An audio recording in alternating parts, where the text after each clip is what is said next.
Family জানতো যে আমরা প্রস্তাবিত পাবলিক বিশ্ববিদ্যালয়ে ভর্তি হয়েছি, কিন্তু এখন যখন জানতেছে যে আমাদের অধ্যাদেশ জারি হয় না, এখন ক্লাস শুরু হয় না, ফ্যামিলি আমাদেরকে বিভিন্নভাবে ব্লেম দিচ্ছে।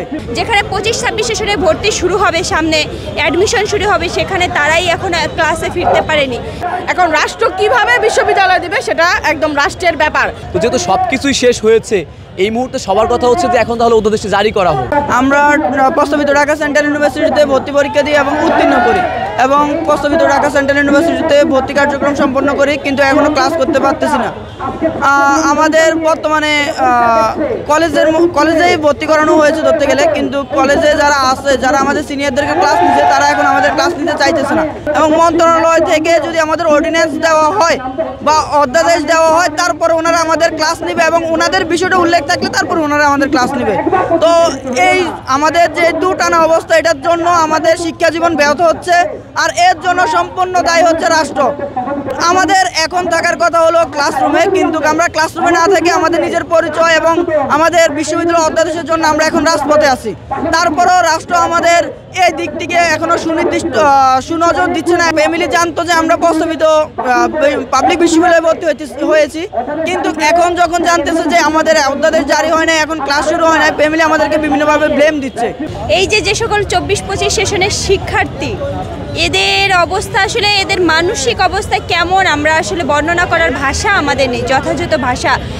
এদের পরিবার পরিজনের যে মেন্টালিটির অবস্থা, মানে মানুষে একটি বছর জীবন থেকে নষ্ট হয়ে যাচ্ছে। এমনকি এই সকল শিক্ষার্থী গ্রাম থেকে, বিভিন্ন প্রত্যন্ত এলাকা থেকে ঢাকায় আসে পড়াশোনা করার জন্য। প্রথমে 2-3 বছর কিন্তু তারা কিছুই বোঝে না, ঢাকা শহরের অলিগলি, সেই জায়গায় তাদের এসে রাজপথে আন্দোলন করতে হচ্ছে। তারা একাডেমিক ক্যালেন্ডার ফলো করার পরিবর্তে স্লোগান মুখস্থ করে এসে রাজপথে স্লোগান দিতে হচ্ছে। এটি আসলে খুবই দুঃখজনক। আমরা কি বলবো, বিগত সময়ে তারা তো আসলে সেন্ট্রাল ইউনিভার্সিটির সেই আসলে ভর্তি হয়েছিল, সেই জায়গা থেকে তারা তো 7 কলেজের শিক্ষার্থী না বৈধভাবে। তাদের বৈধতা তখনই পাবে সেন্ট্রাল ইউনিভার্সিটিতে যখন অধ্যাদেশটা জারি হবে। যেখানে 25-26 সেশনে ভর্তি শুরু হবে, সামনে অ্যাডমিশন শুরু হবে, সেখানে তারাই এখন ক্লাসে ফিরতে পারেনি। টানা তৃতীয়বার অর্জন করেছে দেশের সেরা সুপার ব্র্যান্ড স্বীকৃতি বসুন্ধরা টিস্যু। এই দায়টা আসলে আমাদের ভাগ্যের, কেননা এই 7টি কলেজ কালক্রমে অধিভুক্ত থেকে এর যে গুণগত মান শিক্ষা, সেটা তো নষ্ট হয়ে গিয়েছে। রাষ্ট্র আমাদেরকে নিয়ে এই পর্যন্ত কাজ যেহেতু করেছে, একটা মডেল দাঁড় করিয়েছে, খসড়া প্রকাশ করেছে, আমাদের আশ্বস্ত করেছে, আমাদের ইউনিভার্সিটির নাম দিয়েছে, তো আমরা সেই জায়গা থেকে বিশ্বাস করি রাষ্ট্র আমাদেরকে বিশ্ববিদ্যালয় দিবে। এখন রাষ্ট্র কিভাবে বিশ্ববিদ্যালয় দিবে সেটা একদম রাষ্ট্রের ব্যাপার। তাই আপনি বললেন যে আমাদের শিক্ষকরা আন্দোলন করেছে, আমরা আন্দোলন করছি, ইন্টার আন্দোলন করতেছে, কে কোথায় আন্দোলন করতেছে ওটা আমাদের দেখার বিষয় না। রাষ্ট্র যেটা আমলে নেবে রাষ্ট্র সেটাই করবে এবং রাষ্ট্রকে আমরা সাধুবাদ জানাই। আমি কারণ মনে করছি এটা রাষ্ট্রেরই গাফলতি। রাষ্ট্রই এখানে আমাদের নিয়ে সময় পার করছে, তো তাই আমরা রাষ্ট্রের কাছে এসেছি। আমরা তো কাউকে দায়ী মনে করি না, দায়ী মনে করলে তো আমরা তার কাছে যেতাম। হয়নি এই শব্দটি যদি উচ্চারণ করি তাহলে আমি আমার সাথে বিচারিত করব। ফ্যাক্ট হচ্ছে মানা হয়েছে, কিন্তু আসলে অনতিবিলম্বে যে কাজগুলো সমাপ্ত করার যে প্রক্রিয়াটি, সেটি হয়নি। এর ফলশ্রুতিতে বিভিন্ন সময় বিচ্ছিন্ন হয়ে বিভিন্নজন নামছে, তার কথাগুলো বলছে। আপনারা জানেন যে রাষ্ট্র যখন হচ্ছে যৌক্তিকতা উপলব্ধি করলো, তখন তারা বিশ্ববিদ্যালয় করার জন্য একটি পদক্ষেপ নিল। বিশ্ববিদ্যালয় মঞ্জুরি কমিশন নামটি ফিক্স করলো সবার সাথে মিলেমিশে। এরপর তারা একটি মডেল তৈরি করলো, সেই মডেল নিয়ে বিভিন্ন তর্ক বিতর্ক হলো। সেই তর্ক বিতর্কের মধ্যে আবার মন্ত্রণালয় সবার সাথে ইমেইলে তথ্য নিল, ইমেইলে তথ্য নেওয়ার পরে সরাসরি আবার কথা বলার সুযোগ করলো। স্টেক হোল্ডার যারা প্রধান আছে তাদের সাথে মিলিয়ে কনসালটেশন প্রসেস তৈরি করলো। এখন কথা হচ্ছে সব কিছুই তো শেষ হলো ধাপে ধাপে। এরপরে একটি সেশনে ভর্তি হয়েছে, সেই সেশনটি ক্লাস এখনও পর্যন্ত শুরু হয়নি।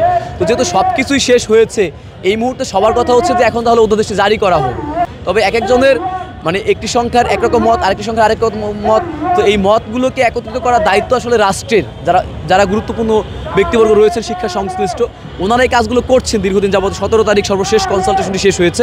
এখন সবার কথা হচ্ছে যে দ্রুত অধ্যাদেশটি দিয়ে দেওয়া হোক, যেহেতু মানে তফসিলও আসতে পারে সামনে, বা শিক্ষার্থীরাও মানে অনেক শিক্ষার্থীরা আসলে কি বলে যে ক্লাস করতে পারছে, তাদের মানসিক অশান্তি, এই যে মানসিক অশান্তি সবার মধ্যে বিরাজ করছে, এই সমাপ্তি একটাই শুধুমাত্র অধ্যাদেশ। এবং শিক্ষার্থীগুলো ক্লাসে ফিরে গেলে দেখবেন যে অনেক বিষয়গুলো ইজি হবে। যে আমার কাছে মনে হচ্ছে যে আসলে আলটিমেটলি যে বিভিন্নজন বিভিন্ন সময়ে বিচ্ছিন্নভাবে বিভিন্ন কথাবার্তা বলার ফলশ্রুতিতে আসলে এমনটা হয়েছে এবং সেই কথাও তো অনেক আগে থেকেই বলছে এবং দীর্ঘদিন সেই কথাগুলো শেষও হয়েছে।